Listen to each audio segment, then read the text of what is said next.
Hey, B-Movie Newsers, my name's Leslie Morris, and today we're going to be looking at Ferocious Planet, if I could ever say that word correctly, ferocious. Our story starts in the generically named Federal Science Institute building in Washington, D.C. Inside the Federal Science Institute building in Washington, D.C., a bunch of Irish scientists are trying to acquire government funding to continue their research in cold fusion. They're trying to impress a U.S. Senator, played by the miscast John Rhys Davies, who's trying to sport a southern accent. Come sit. What an unexpected surprise. I thought you'd retired. See you dressed up specially for the occasion. And is failing terribly. Well, to be fair, I don't know if he's miscast as much as just no one associates him with being American. And, well, let's just be honest. John Rhys Davies is so loved, he could have just done his normal accent and got away with it. Also, why is there so many Irish scientists in America wanting government funding? Anyway, I'm sure you can guess what happens. Other female Irish scientist gives a speech about their cold fusion thingy. They demonstrate it, and it all goes horribly wrong, and they're transported to a parallel dimension. Now, the important person getting a scientific demonstration and it all goes horribly wrong is a common setup for films like this. This can be seen in a lot of films, such as Anaconda 3, in which Crystal Allen is trying to impress John Rhys Davies, who's an industrialist who's invested into her research. And while getting a demonstration of the anacondas, it all goes horribly wrong and they get loose, and you get the idea.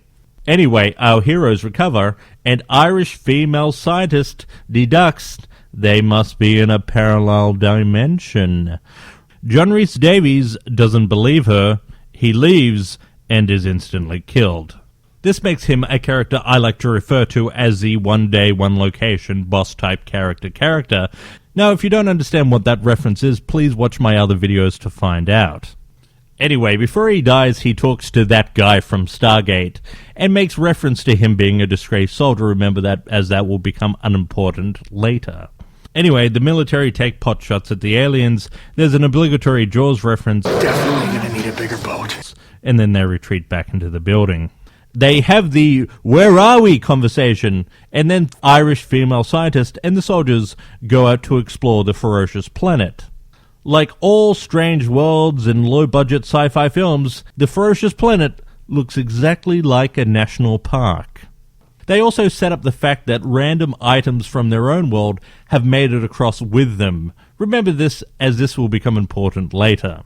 Now, the casting of the Irish female scientist is interesting. These movies often cast female scientists that could moonlight as supermodels, but instead they've decided to cast a female lead that actually looks like a real human being that could be a scientist. That's not to say that she's unattractive, or scientists can't moonlight as supermodels for that matter. What I'm saying is the casting's a little bit unusual for a film of this type. Anyway, back in the lab, and the two other Irish scientists are getting the cold fusion machine back online, while some expendable characters are screwing around with a dead alien. Expendable character number 2 gets killed when he finds out the alien's blood is made of acid. Outside on the ferocious planet, Irish female scientist and that guy from Stargate are having the "so, are you single" conversation, and they both are. A random alien attack results in a dead soldier. That guy from Stargate and Irish female scientist escape, but Spear Chucker Jones, trust me, that reference is less racist than it seems on the surface, has fallen into alien quicksand. Before he goes out to save him, Irish female scientist finds out he was a part of a major military scandal. He goes out to save him, but he ends up falling in the quicksand as well. Irish female scientist has to save them both. An alien appears and they hightail it back into the building. How does that building still have power? Anyway, Spear Chucker Jones gets some alien blood and attempts to make an IDE with it. Via the medium of technobabble, Irish female scientist sets up some more conflict for them.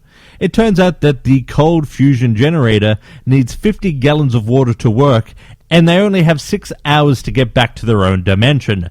To make matters worse, the building falls apart. But it's okay, as the cold fusion thingy is safe. They all recover, and then they start walking to goodness knows where. After some more science talk, Irish female scientist sees an alien tower. They decide to split up. Half of them will look for water, while the other half go look at the alien tower. Both teams comprise of one soldier, one female Irish scientist, and one man wearing a loud piece of clothing. Irish female scientist and that guy from Stargate have the "it's not your fault" conversation in relation to the military scandal thingy he was involved in. Spear Chucker Jones, other Irish female scientist, and man with a loud shirt on finds a stream of water and an alien drinking from it. That guy from Stargate, Irish female scientist, and Red Tie find one as well. They run around for a bit. The alien is mad as Red Tie has pinched an egg from her. Red Tie accidentally breaks the alien's egg. Then the alien goes on to break him. More running. Female Irish scientist wants to go to the tower, while that guy from Stargate wants to go back to the other group. Irish female scientist can see that that guy from Stargate is a good man, and gives him information on how he can exonerate his name in regards to that off-screen military scandal. Now, this whole subplot actually has nothing to do with the film. It's here for no other reason than to give these characters something to talk about. Spear Chucker Jones is out of bullets, so he ties his IDE to a sharpened stick and spears the alien. See, I told you that reference wasn't racist. Well, maybe it is. I don't know. Anyway, the IDE doesn't go off, and the alien starts attacking him. Spear Chucker Jones manages to relight the bomb. It kills him while the alien is only injured. They refill the cold fusion thingy, but it's not working correctly. Yeah, you guessed it. More uncreative conflict that's there only to fill up the running time. Anyway, it turns out that they need ammonia to fix it, which is convenient as ammonia is running through the alien's veins. While that guy from Stargate is coming up with a plan, Loudshot cracks under the pressure and runs away with the cold fusion thingy. How is he running with it? It would be incredibly heavy as it's filled with 50 litres worth of water. Anyway, I am going to refer to the cold fusion thingy as the science box from now on.